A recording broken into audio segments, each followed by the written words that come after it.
Hey folks, this is GreenyXI welcoming you right back to Let's Play Umineko. This is episode 139.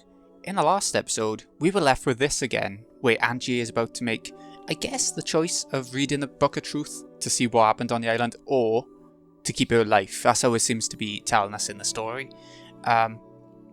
So, we're going to be heading on with this. I'm actually quite excited to see if it has actually get on with it this time, because we've spent the last hour and 3/4 just having filler magical shit with the goats and everything, which, you know, bad timing in the game, in my opinion. But either way, we might actually be getting to the point now. I'm actually in a better mood today. I wasn't... I don't know if you noticed, I wasn't last time, but this time I've gone to the cinema on the way home from work and everything, and I went to see Elementals, which was actually pretty bloody good. It exceeded my expectations. Anyways, let's go. The Book of the Single Truth was sealed in crystal by Battler. Until this seal is undone, I can't even stick the key in the keyhole. You can remove this, right? Of course. They were in a vast, dimly lit space. To sum it up in a phrase, it was like a trench in the ocean floor. No, that's not quite right. It was a library. However, the number of books and the height of the shelves vastly surpassed all of those that existed in the world of humans. If height is the measure of greatness, then the gods must surely be giants taller than mountains.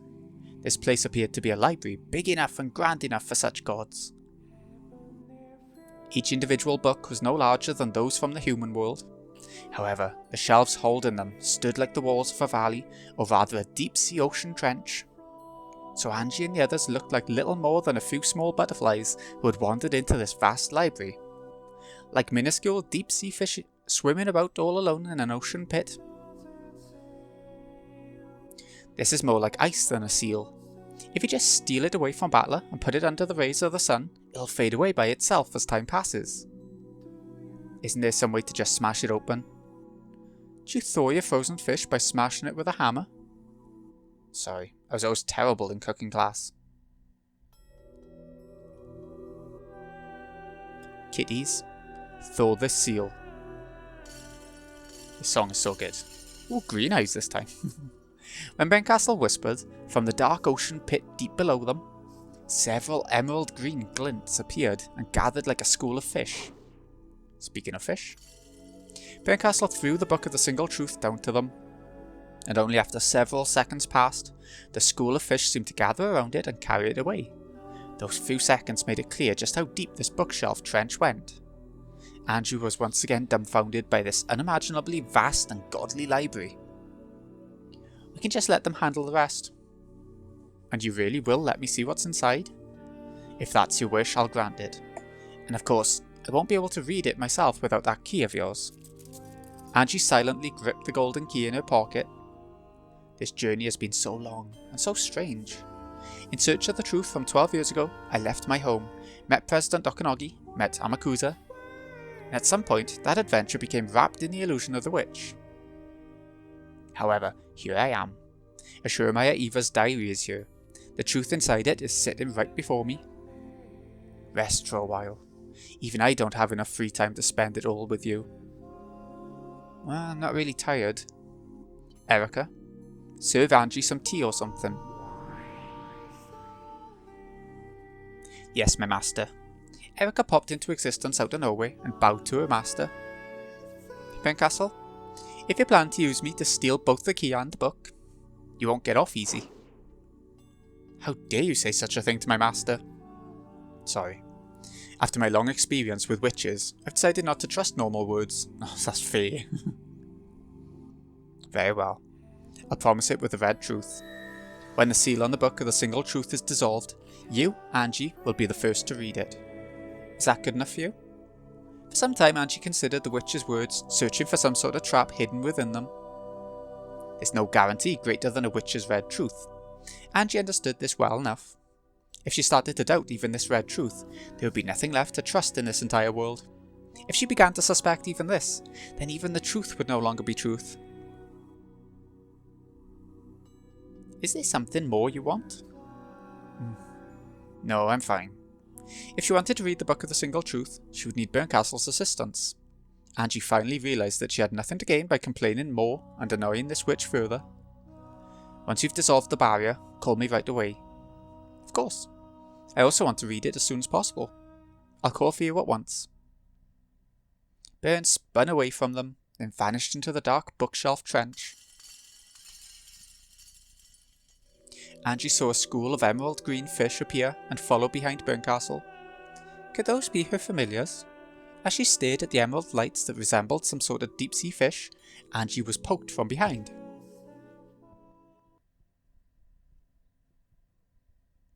Let's go, Comrade Angie.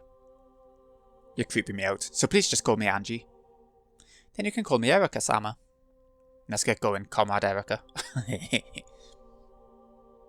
The pair began to swim in the direction Erica indicated. Swim seemed a better word for it than fly. I really like this image of all the library and everything. Just what is this place? It's way too big to be called a library. It's not like you'll be able to remember its name, so why not just call it the library? I'll decide what I can or can't remember. Tell me. It's the great witch of theatre-going, drama and spectating's noble city of carefully selected books. Yeah, the library works fine. Knew you'd say that.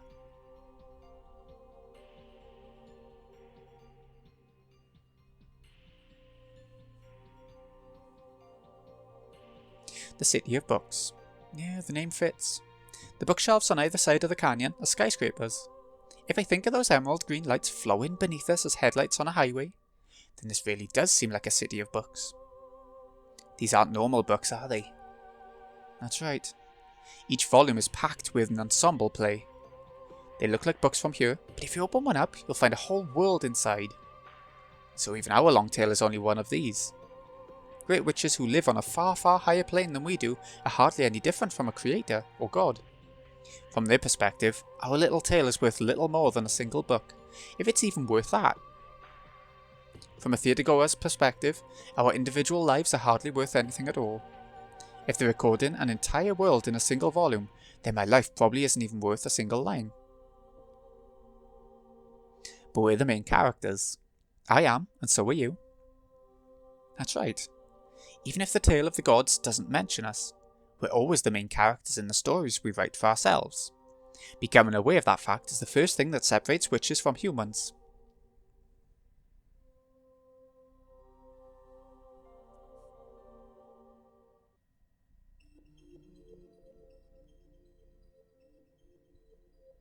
They were on a balcony, which was really a room-sized section that had been dug out of the bookshelf, with no guardrail along the cliff. It didn't go in very deep, so it looked like a room that had been cut in half. It was filled with the tools of everyday life, as though this was Erica's hidden house. My master has ordered me to serve you some tea, so if you don't feel like drinking, I'll have to pour it into you with a funnel. If you try, I'll have to serve you some matcha. Matcha? Nothing, just talking to myself. I don't know what matcha is. Ignoring Erica as she made tea, Angie looked down upon the bizarre, otherworldly scene below. Until Erica finished getting the tea ready, the scene held Angie's gaze like it was sucking out her soul. This might sound strange, coming from me. What? You actually made a deal to throw away your life to learn the truth, huh?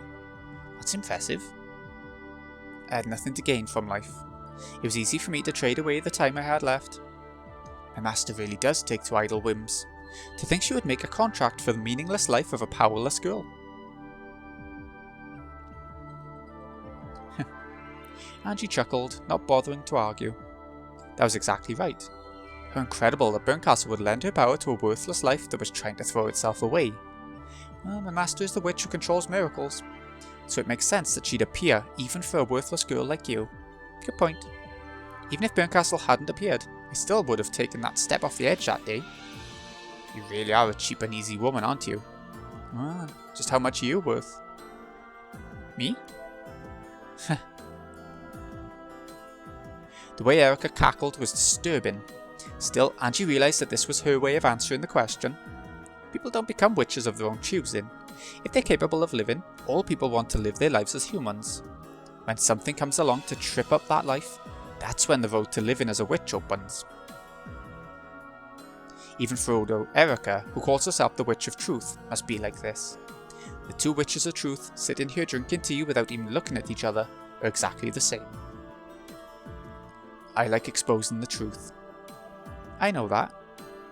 I like exposing secrets, then watching those people turn pale as they wonder how I figured it out. That's when I know I've reached the truth. It's a moment of ecstasy. There's something seriously wrong with you. Well then, what's the truth mean to you? Angie was about to give an immediate answer, but she bit back her words. Then she gulped, not knowing how to respond. After all, to Angie, the truth itself was the goal. At first it was out of hatred. Could Jeremiah Eva, the sole survivor of Rockanjima, be the culprit behind everything? She hated Eva, but she had no proof that her aunt was the culprit. And of course, Eva never talked about what happened on that island. So at first, the truth meant proof that Eva was the culprit in Angie's eyes. However, that feeling withered away with Eva's death. Now that Eva was dead, even if Angie did find some kind of proof, it wouldn't mean anything. So eventually, the truth Angie wanted to find became nothing more than a simple desire to know what happened on that island that day. However, one thing was obvious. Even if she did find out the truth, that wouldn't bring any of her family back to her. It might not mean anything at all. You're going to expose the truth your beloved only child is hiding, even though it's meaningless?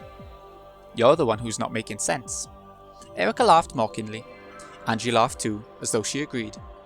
And so, my own truth became my goal. Maybe you could even call it my reason for living. So, once you do reach the truth, there won't be any point or purpose to you living anymore, right? That's right. So I'll die. Hasn't it been long enough? I've already lived 12 years too long. Don't I at least deserve to have a witch appear and grant my wish in my final moments? Or to put it simply, you're just tired of life. Does that sum it up? Yeah. So both my reason for living and my very existence are completely meaningless. That's why this goal of finding the book of the single truth has put a little sparkle back into my life, now that it's nearly over. At least on that score, I'm grateful to Burncastle. I see. Battler wants you to live, so he hid the goal line that would lead you to death.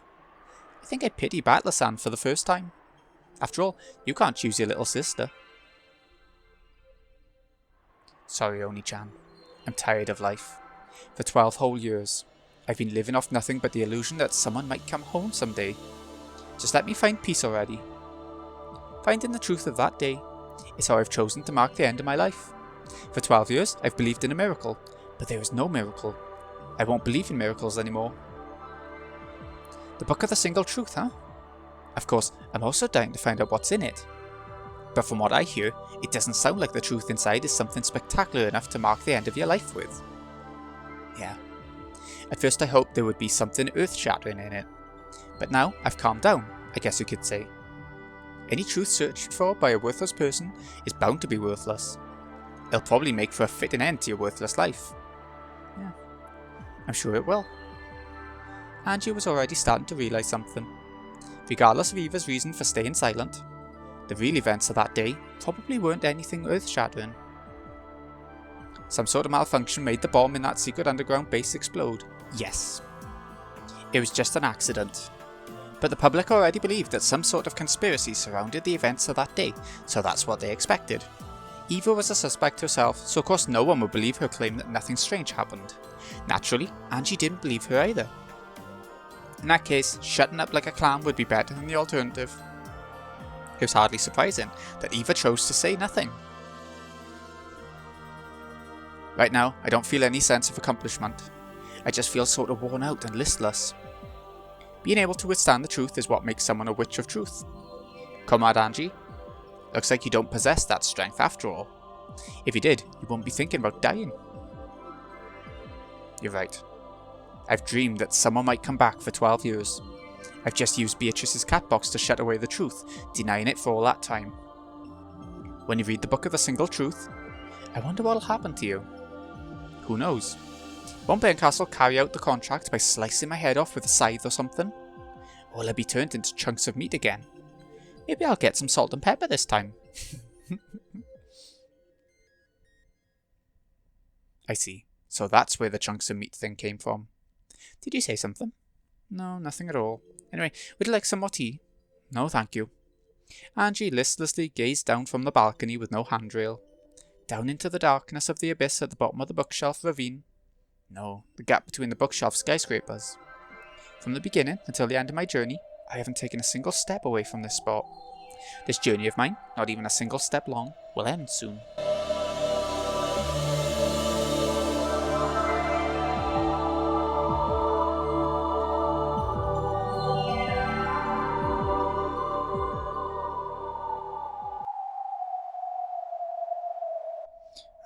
What are those lines of light flowing around at the bottom?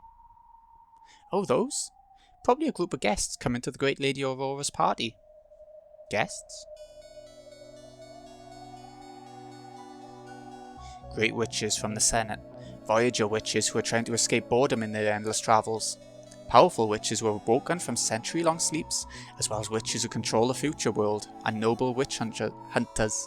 It seems she's planned to hold a grand party tonight. It's a birthday party or something?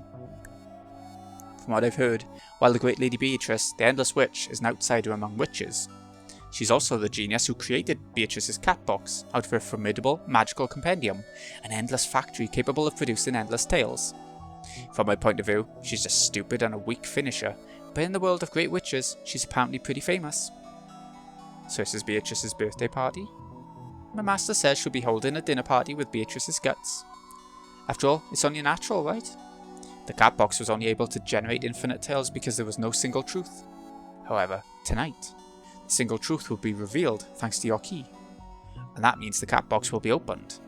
Really, it's no different from slicing open her chest as she still lives and tearing out what's inside. Everyone in that huge crowd that looks like a packed freeway is going to one dinner party? I'm not sure what's stronger, my shock at how famous Beatrice is, or my revulsion at those sleazebags. For you, the Book of the Single Truth is nothing more than an end. However, for all of those enjoying the mystery of Rockinjima, this is an event that can't be missed. I see. So that's a crowd of those goats who were chewing Oni-chan's game board apart. Angie's analogy was an accurate one. The crowd far, far below them was made up of nobles wearing beautiful outfits and goat masks. They were also intent on tearing the guts out of Beatrice's cat box that they couldn't even hide the drool trickling from their mouths. Those gluttonous goat nobles who derived pleasure from the Valine of exposing the truth, were in a line of cars heading towards the meeting place. Looks like this is the end for Beatrice and the cat box. Beto and the others have holed up in the Golden Land, the last remnants of the game board. Battler and Beto have strengthened their defences and have destroyed the first wave, but they won't be able to stop the second. My master has given me an armada, capable of destroying the very concept of defensive measures. The Golden Land's ramparts are as good as gone. Those goats who appeared all over the island. They're the personification of random opinions in the future, and all of them want this island's tale to be a tragedy. That's right. Those goats keep getting born from the sea of the internet. That first wave was just the riffraff. The second wave will be entirely different. It's made up of the best, elite goats selected from the crowd that are capable of denying all the cowering pieces one by one. In total, they number in the hundreds of thousands. 100,000 people to deny the existence of a few dozen hiding on an island. Looks like this is it for Oni-chan too. Sure you're ready? You understand that Shomaya Battler died in 1986, and that this man is an illusion created by the cat box? Yeah. I understand. Regardless of whether he's my real brother or an illusion. Regardless of whether he's who I'd like him to be or not. The battler who created this game board for my sake will die. No, I'm just going to accept the fact that he already was dead, so it's not like he's actually going to die. Angie thought to herself, shouldn't performing her brother's last rites be her responsibility? This was her final trial, which she had assigned to herself. All those people down on the game board were the personification of Angie's naivety. By denying the existence of all of them, wouldn't she finally be able to accept the truth? No, that's not right. I'm not being honest, even with myself. That bizarre Halloween party may have been an illusion, but that didn't make it any less heartwarming. Oni-chan said it himself. True, that Halloween party may have been an illusion. However, he was trying to use that party to tell me something. About that second wave. My master has appointed me to be their commander. Leave it to me, Angie-san. My master isn't so malicious that she'd make you dirty your own hands. Yes, that might be kind of her. These are my lingering attachments we're talking about. I should be grateful to Burncastle. If she really were cruel, she would probably have ordered me to take charge of the second wave and execute my own family. Come on, Angie. You're a witch of truth, aren't you? That's right. Probably. Then accept the truth, okay? Finally, after 12 years, the single truth lies before you. I'll just sit around here until Burncastle breaks the seal. You'll probably be summoned as a guest for the party. We've got a mirror, so maybe you should wipe the sleep from your eyes. Maybe you should shave before heading out to battle. Bitch.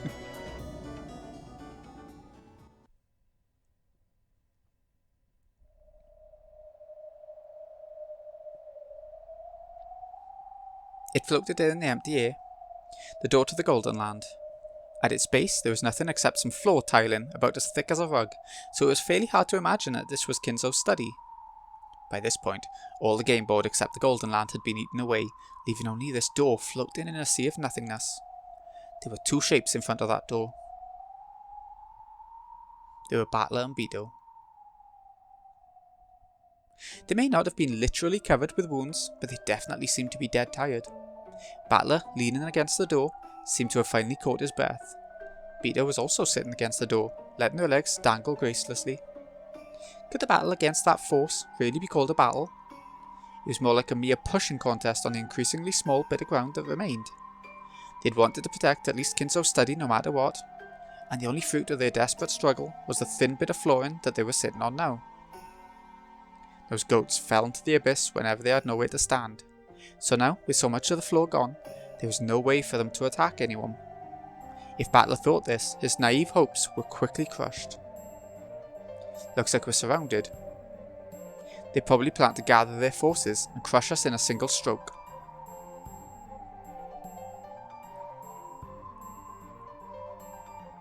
What's up with the ships?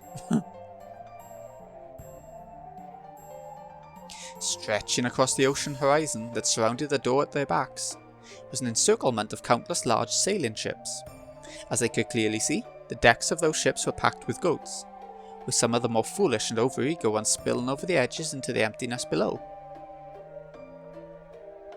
Damn, I've gone through a lot of crazy stuff in your games, but being surrounded by pirate ships is definitely a first for me. They probably do possess the strength to break through the Golden Land's perimeter. Those cannons are no bluff. Doubtless, you'll be able to use those to smash through this door and pour in. Along the sides of each ship were several open gun ports, each with a cannon pointing at the door. If this many ships all around them fired all of those at once, there was no point trying to imagine what would happen next. Battler and Beto grimaced and hung their heads. How long will the Golden Land perimeter hold out against those cannons? I do not know. However, since they are still awaiting reinforcements after amassing that many soldiers, I doubt the barrier will break that easily. True. I can't think of any other reason to delay your attack without even sending terms for surrender. I hope we can take advantage of this time they gave us. Time is always the ally of the weaker side. After all, we can always hope for a miracle, though it might just lead us further into despair. At that moment, something small and hard hit Battler in the forehead. Ow! The heck is this? Compaitu? It's me. I don't know what that is. I know where Byrne and the others are. But Candy was Lambda Delta's transformed body. She was the only one of their allies capable of crossing the Sea of Fragments. Spectacular! That's the great lady Lambda Delta for you. They can see us here. Let's talk inside. This is starting to get messy. Got it. Is anyone there?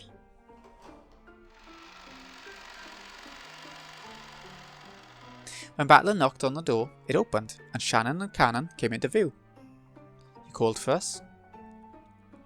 My apologies, but we need you two to keep a lookout. Leave it to us. When they begin their attack, don't worry about fighting them. Escape to the Golden Land as soon as they start. Don't worry about closing the door. But that means they're planning to ignore the door and smash the Golden Land directly. Making a last stand here won't do anyone any good. I understand. We'll take care of things here, so go inside and work on a counterattack. We shall. We're counting on you. Battler and Beto traded places with Shannon and Cannon and returned to the Golden Land.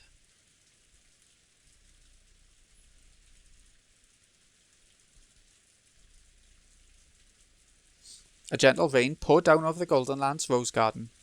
The weather here reflected the hearts of those inside it. The quietly falling raindrops spoke for the pain felt by those who could do nothing but hide here, waiting for the enemy's final assault. When they returned to the arbour, that piece of compitu flew out of Battler's pocket, jumped onto the table, and returned to its original form. I haven't had a thrill like this for years. Hard to believe I'd find myself in such a tense situation, even after becoming a witch. Let's get down to business. Where the heck are Angie and Burncastle? They're in the City of Books. I've heard of it. They say it's a place where great witches, travellers of the sea, store countless fragments in the form of books. You mean the great witch of theatre-going, drama and spectating's noble city of carefully selected books, yes? Yes. The great Lady Aurora is the ruler of the City of Books. Indeed, that would be a fitting place for those two to go. Let's go in, Lady Lambda Delta.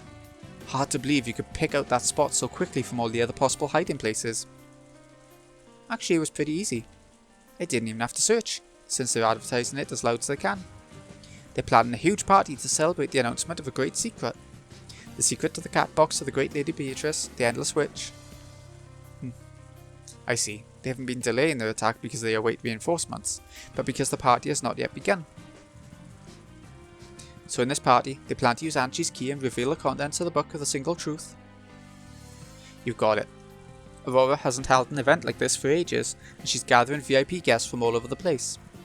The Book of the Single Truth will probably be the party's final showpiece. That means we still have a shot at taking Angie and the key back. Time-wise, that may be true. However, it's a really simple and obvious problem. What? The City of Books is a sacred realm under the supervision of the Senate. It's protected by a holy barrier. Only a witch of the Senate can enter it. Have they invited any non-senators to the party? They have. Looks like they're being given special invitations, which allow them to enter the sacred realm for a limited time. Invitations? My. Now this could be interesting. That's what I thought. However, there's a strict policy on punctuality, so these invitations automatically become useless unless you present them before the party begins. And I'm afraid to say that the party started a short while ago. In other words, it's too late to try stealing an invitation from a guest who's running late. That's right. So what do we do now? Could someone get me popcorn? I'd like some candy flavoured this time.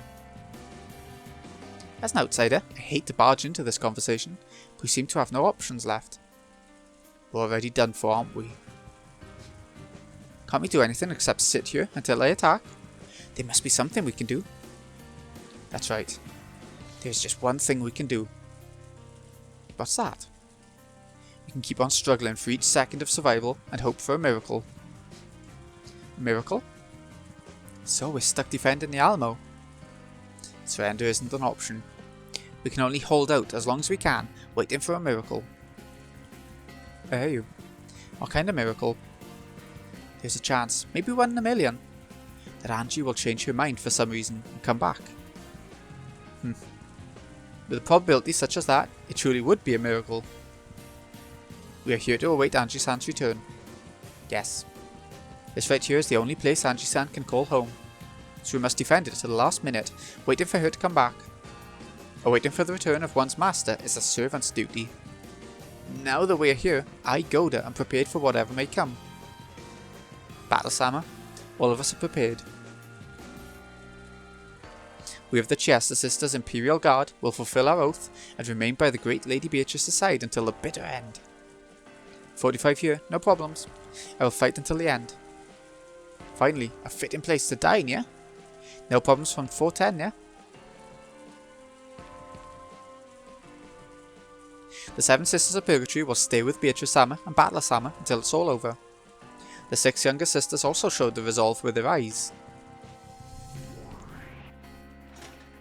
Izerna, young Frau, will serve until the end. The former SSVD's got your back too. And I ask that you lend us your power as well. Me? No way! Didn't I just give you some excellent intel? I think I've done more than my fair share, don't you? How do you know that Angie-chan's in the City of Books? I saw her with my own eyes, of course. I never trust anything unless I see it for myself. Which means you're qualified to enter this sacred realm called the City of Books, right? Indeed. The great Lady Lambda Delta is a witch of the Senate after all. Lambda Delta. What's with you guys? You aren't going to tell me to do more work, are you? Aye, what an unexpected development. Lady Lambda Delta is the only one who can enter the City of Books. Could that possibly mean that this Lady Lambda Delta's time to shine? Enough kidding around. You people crazy? You tell me to go all by myself and sneak into there one more time and then bring Angie back out here? The several dozen people surrounding Lambda Delta all nodded in unison. How stupid can you be? If I save Angie, I'll be crashing the Great Aurora's party, get it? I'd have the whole world as my enemy. And what's in it for me? Nothing, obviously. There's nothing you could possibly offer me that'd be worth getting on the bad side of Aurora and her monster friends. You'll get to see a happy ending, where Aurora and Burncastle's schemes are crushed, Angie comes back, and everyone makes peace with one another. What you say, Lady Lambda Delta? There could be no greater thrill. If you pulled off such a marvellous feat, you would be able to forget your illness for 1,000 years, would you not? We're begging you, Lambda Delta. Lend us your power. Please, please, we're begging you. Help us save Angie. Everyone surrounded Lambda Delta, asking for her help. Please, Lady Lambda Delta. Only you can do this. Give us your strength. I'll show you the greatest of tales. And you'll get to see it from the front row. So please, lend us your strength. Shut up. Shut the hell up. Lambda Delta leapt to her feet and crushed the cup of popcorn in her hands.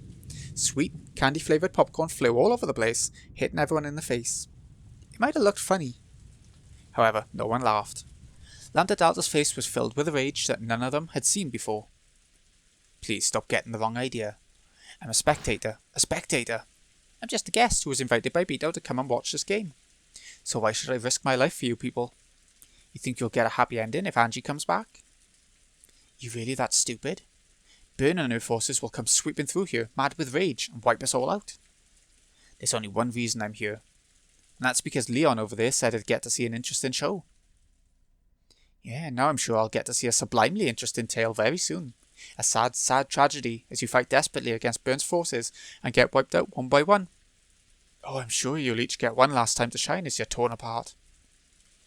If I just wait a little, I'll get to see all that, won't I? Pretty soon, all of you will be dead. But not me. I'm a spectator, a guest.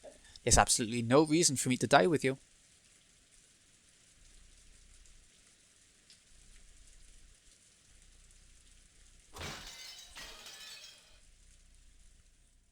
No one was able to say a word. In the still silence, where there was no sound except that of the rain, even Lambda Delta finally hung her head in dismay. I'm sorry. I'm totally lame, aren't I? Sure, if I stood up right now and said leave it to me, my popularity would surge and I'd probably make it into the top 3 in the next character ranking contest. But still, unlike the rest of you, I'm not a character who appears in the story. I can't die. It's like it's midnight and you're telling me that the climax of the show is coming up next. But tomorrow's Monday and I've got early cleaning duty at school. We live in completely different worlds. And so, Lambda Delta staggered as though dizzy, then plopped down into a chair. Then she became expressionless like a doll, just staring at a single point in space, silently. Sorry. Battler softly apologized. However, Lambda Delta remained expressionless. It's not fair for us to force you to risk something on your own. Not when we haven't yet exhausted all our options. We'll fight here and defend this spot until our last moment. We'll believe in the miracle of Angie choosing us over the single truth. If we weren't prepared to do that, we could hardly ask you to give up your life along with the rest of us. Battler rose from his seat and span around. Battler. I'll switch places with the pair outside. When the enemy comes, I want to be in the front lines. That's the fastest and most direct way I can show Lambda Delta my determination. I shall go as well. Teacher, please find Lady Lambda Delta some more popcorn. Beto. I know Angie will return. Without belief, even miracles that might have occurred will not. You can't win a lottery unless you buy a ticket. Beto also stood up and followed Battler. Everyone, let's do what we can to prepare for the fight. Yeah. It'd be stupid to just sit around here doing nothing. Good point. Let's at least give him a good show at the end. We've got to make sure there's a place Angie-chan can call home. We should hold a strategic conference too. Yeah. We have furniture, weapons, demons and inquisitors on our side. There's got to be some way for these mismatched forces to cooperate. Let's go, little sisters. Break time is over.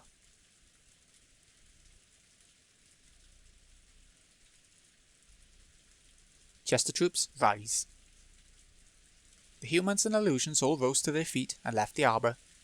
Afterwards, only Lambda Delta remained, still staring blankly at a point in empty space.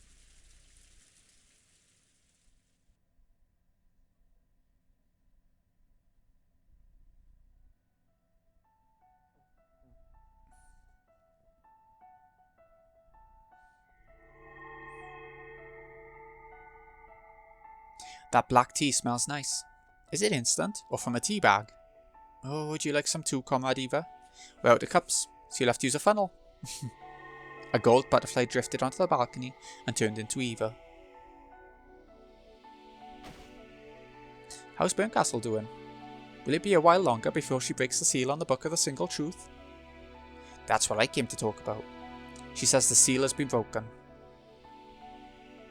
Congratulations, so the time has finally come. The period to mark the end of your life. Take the key and go to Lady Burncastle. One of her cat familiars will guide you. 2 emerald sparkles flew in. They were the green glint and eyes of a black cat. The cat flicked its tail elegantly with the dignity of a high-class attendant.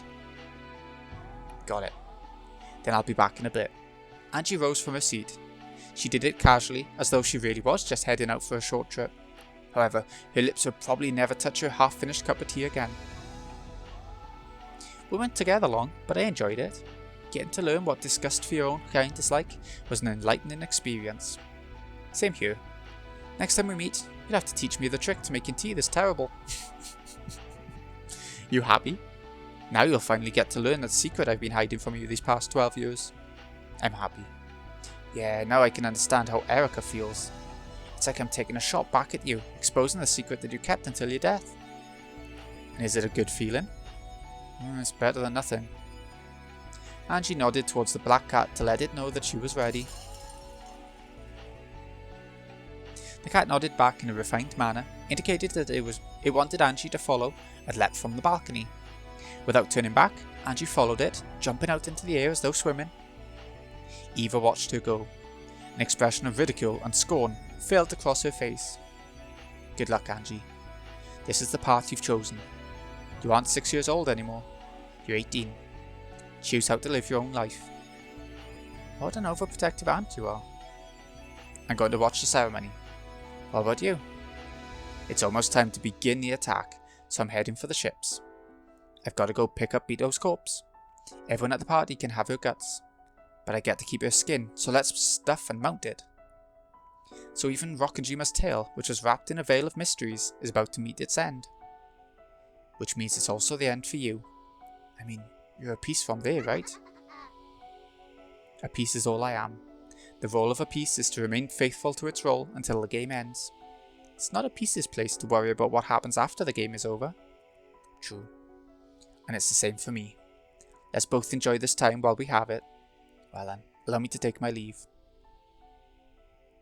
Later, good luck with your work. After exchanging elegant bows, the 2 witches vanished at the same time. Nothing remained except some half-finished teacups and the aroma of the tea itself.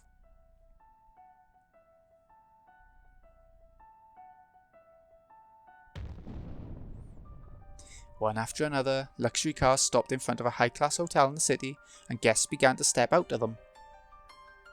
Hey, Professor Otsuki. Oh, what a surprise! His portrait, though. I haven't seen you since the last convention. All of the guests gathered here were very rich and cultured. A single hobby tied all of them together. They were witch hunters, like-minded people who enjoyed exploring various interpretations of the Rokkenjima mystery. Still, I wonder if it's really true. To think that this diary of Ashuramaya Eva's actually exists. True, I've heard the rumours myself. This is that legendary secret diary which Ashurmaya Eva hid away just before her death. It's said that she recorded the details of Rokkenjima's truth in there, just like that fable of the king with the donkey's ears. Humans are tragic creatures, incapable of keeping truly silent regarding secrets only they could know. From what I've heard, a collector from Dubai offered to buy it for $10 million. Incredible. More evidence of the fascination that the Rokkenjima mystery is capable of stirring. Conversations like this were breaking out passionately all over the place. Furthermore, it wasn't just guests who were allowed to enter. The press was also there in force. The Rokkenjima mystery was such a large movement that it became a social phenomenon at one point. Though it had died down slightly in recent years, it was still a topic fiercely debated across the internet. It was hardly any surprise that the discovery and imminent release of Ashurmaya Eva's diary, which contained the truth of that mystery, had caused an uproar. And on top of all that, the mysterious forger, Itsui Kukuro, was to appear publicly for the first time. In fact, it seemed that, don't do this to me, Itsui Kukuro and Hachijo Toya, the up-and-coming mystery novelist, were the same person. Of course, this meant that Hachijo Toya would also be appearing in public for the first time. Though she was thought to be a male author, the fact that she was actually a mysterious woman author alone was enough to cause a stir. Before the diary unveiling party, a press conference was held in one of the rooms at the hotel. Indeed, I am Hachijo Toya. Madam Hachijo, we now know that in your previous book signings you were so determined to not show to yourself that you even used a body double. Not to show yourself. So what's caused you to change your mind and appear before us this time? The legend of the Rokkenjima witch has given birth to endless tales. Considering the weight of such a legend's demise, and being the mere writer that I am, I felt obligated to show myself as a sign of respect. As a forger, you announced on the web that you had reached the truth. Does that mean you've already read the contents of that diary? And very soon, those contents will be revealed to everyone. Pardon me for asking, but is there any guarantee that the contents of this diary are the truth? One might view it as nothing more than a personal account from a single deceased person. Not at all. I guarantee it. The truth is recorded in this diary. Oh. A stir passed through the crowd, and the room was suddenly filled with camera flashes. This ends Madam Hachijo's interview. Allow us to express our deep gratitude towards all members of the press for coming on this day. And now, we would like to move on and allow you to take photos of Madam Ashurmaya Eva's diary. A hotel worker pushed forward a cart covered by a veil. Then after looking to Hachijo for approval, he removed the veil. There lay Ashurmaya Eva's diary. The book of a single truth sat there, waiting for its seal to be released. Hachijo held it to her chest and laughed enigmatically. Camera flashes came from everywhere, making the book of the single truth glint. And that's all for now. If you would all please move to the assembly hall. Still holding the diary, Hachijo left the press conference room, escorted by men from the hotel, until she went through a door that said authorized personnel only. The journalists continued to surround her and ask questions, hoping to gather just one more comment.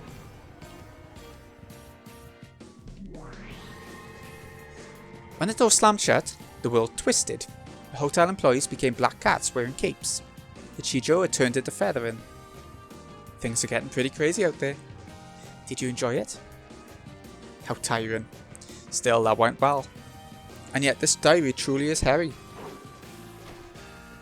Feathering tossed the diary and Burncastle caught it.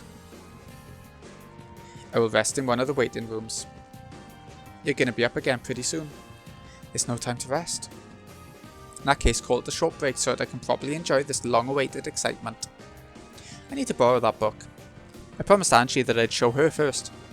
I see. In that case, do as you please. Feathering left, followed by her cat attendants. After watching her until she was out of sight, Burncastle disappeared as well.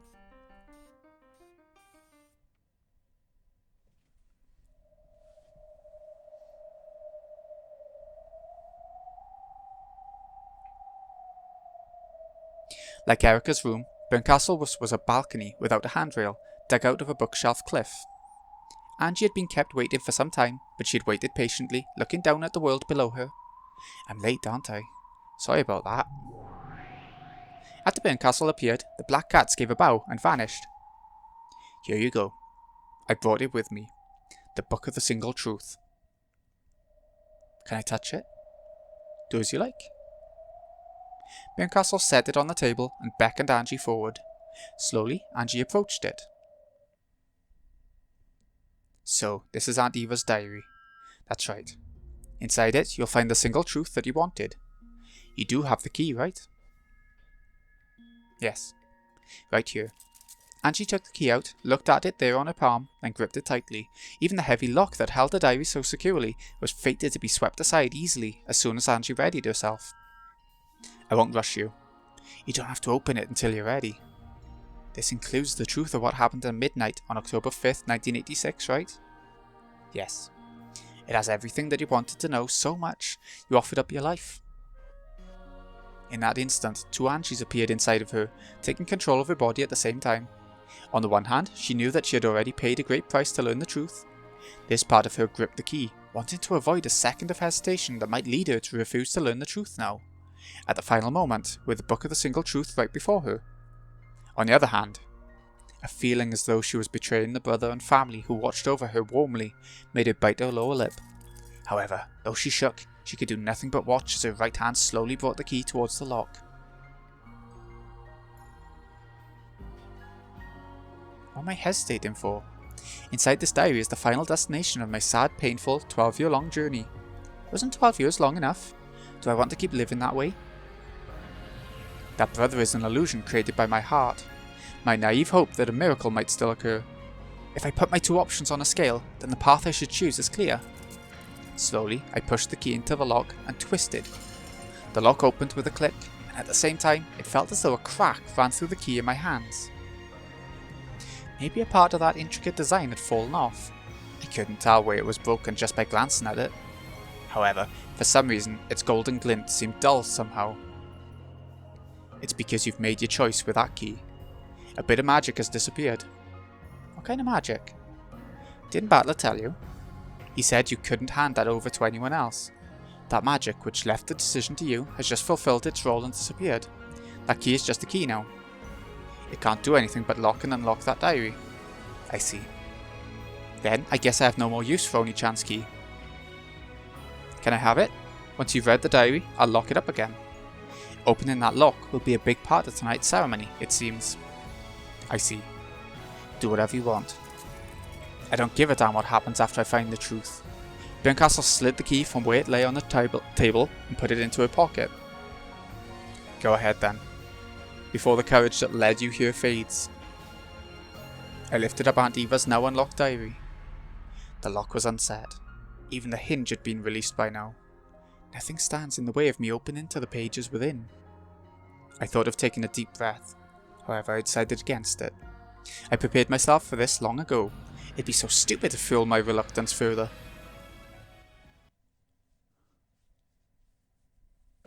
I opened it. Violently, ruthlessly. I knew that this was the right way to open to the pages that held the truth.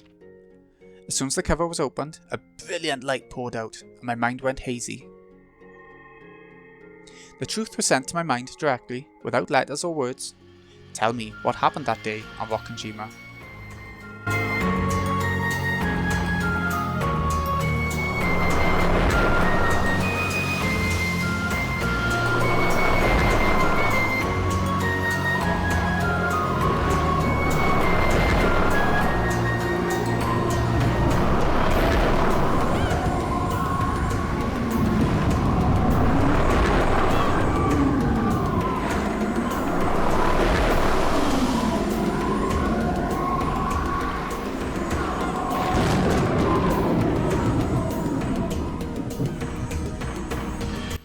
My consciousness returned gradually.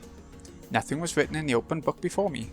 Of course, this was my own blank and empty notebook. I was at school, just sitting idly with my notebook open. The world had stopped. The hands on the clock had stopped too. In that case, the auditorium should have been filled with silence. However, I could hear a small commotion. In this world of suspended time, I could see dark shapes sneaking about in the shadows of the unmoving students. They were students with goat heads. They were sneaking glances at me from behind the frozen students, whispering something to each other. I know. I can hear them. Everybody knows. One after another, students with goat heads grew out of shadows all over the room. They slipped around all the students, stopped in time, and gathered around me. Then they all jeered out something in unison, and as if they knew I could hear, showered me with giggles and gossip and sneers. However, nothing that came from the goats' mouths reached my ears as words. This was a world without letters or words, so no words reached me. However, their emotions and meanings did reach me, so I knew what it was they were saying. And then when I was able to visualize it, one after another the goats opened their massive jaws, showing their fangs that dripped with saliva, and came forward to bite me. Time was stopped for me. I was away, but I could not move. That wasn't literally true. However, I was pretending that I couldn't hear, so I couldn't move. The goats bit me all over my body, leaving their fang marks, licking me. Maybe they didn't like the taste of my clothes. Taking advantage of the fact that I couldn't move, they chewed through my clothes one by one. Over and over again, the goats stuck their tongues, their jaws, their fangs into my naked body. I was covered with drool and bitten all over. Bright red teeth marks were left behind as sharp fangs pierced my skin, leaving trails of blood. They licked up that blood like real goats, hurting and humiliating me. As I hung my head, one of the goats pulled on my hair, forced me to look up, and spoke. They didn't say it with concepts, but with words I could hear. However, they weren't words of the human world. They were a witch's words. The red truth, which signifies truth that is certain. This is the truth of the Rokkenjima incident. I won't accept it. It doesn't matter if you accept it or not.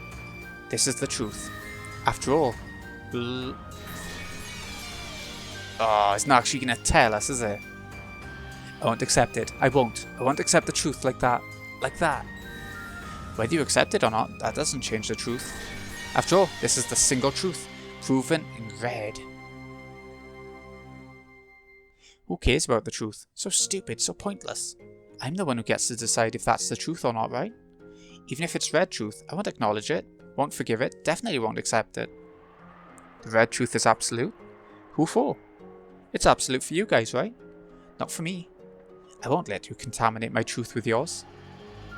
Angie, calm down. You're the one who wanted to know, right? My truth is that Aunt Eva's the culprit. Aunt Eva killed everyone. Everything's her fault. Dad and Mom and Oni-chan and all the others are just victims. It's no one's fault. No one's fault. Of course it isn't. Of course it isn't. Your aunt will always be on your side, Angie-chan. Yeah, I get it now. I know what you mean. That's right, Aunt Eva, you're the culprit. You're the culprit. It's the world that's messed up and broken for not realising that. I'm the right one. I'll deny the red truth. Deny the whole world. I see. In that case, try writing a red truth only you can write. But how is it possible for a human to write with red truth? It is possible. There's a red ink that only humans can write with. Angie-san, please calm down. I'm the right one. The world's wrong. I'll write it. I'll record the truth with the real red truth. 20. Requesting urgent support on the roof. Angie-san, hold on. Please think this over. Look out. Goodbye, Angie. Have a nice day. I'll write it out. This is my blood red truth. I'll never accept the truth of your world. Angie's body went past the edge of the balcony. The air which she had once been able to swim through was now completely merciless for some reason. Angie's body plunged straight into the darkness below. Berncastle just watched the scene play out in silence. Behind her, men in black suits rushed up to the fence, clutching it and screaming. 20. Angie-san jumped off. Damn, I can't see her from here. Quickly investigate the ground area. It's no use, there's no way. Maybe she was caught by that safety net. Let's make sure. What fools. If you jump straight down from this height, do you really think such a flimsy safety net could possibly save you? As the Witch of Miracles, I, Berncastle, guarantee that such a miracle certainly won't occur.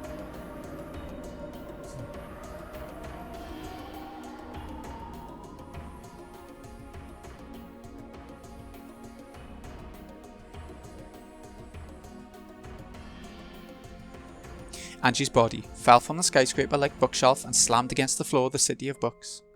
Looking down from Berncastle's balcony, which was as high as the skyscraper's roof, did it look like a lovely red-pressed flower? No, you couldn't see it at all. Just like how the death of a single lonely girl who rejected the world didn't matter to anyone in the world. She probably died instantly. It was only natural. She had fallen straight down from this height, after all. Is it even conceivable that she wouldn't die instantly after something like that? The index finger on the right hand of her corpse stuck out as though it was tracing something. Could it be that by some impossible miracle she really had escaped an instant death? And could the red blood that had drained from her at the moment of her death have been the ink that drew her own personal red truth? However, no one would ever be able to tell what she had written. After all, the red blood pouring from her corpse had run over it all. Even this was one of your choices, Angie. Eva was looking down at the beautiful flower of blood radiating from Angie's corpse. I tried to keep you alive. However, you never tried to live in the future that began after the age of 6. And so after 12 years you finally returned to where you started. The eyes on Angie's corpse were closed. However, there was no way of knowing if this was a peaceful thing. Eventually the corpse began to melt away. At the end it had become a messy lump of flesh with only a few parts recognisable as human. It was hardly surprising. How else would she look after falling from that height and slamming against the asphalt? You managed to die. However, this doesn't mean that everyone will be waiting for you in heaven. After all, you reached this place by rejecting all of those in heaven. See you in hell. No, that's probably where we are right now. So long, Angie.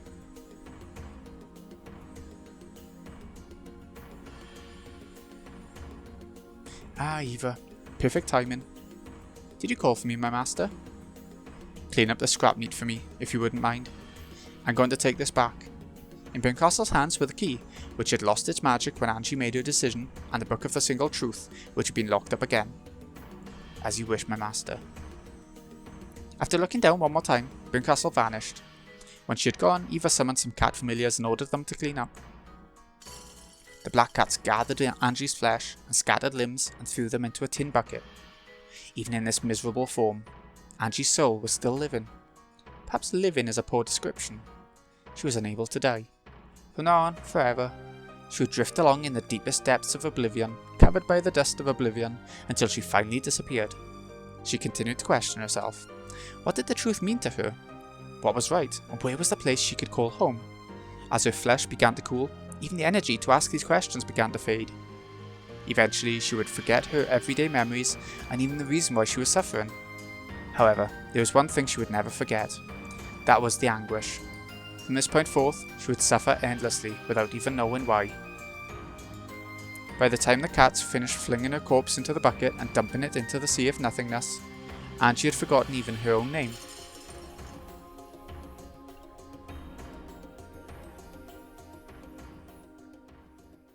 But she enjoyed the truth, didn't she?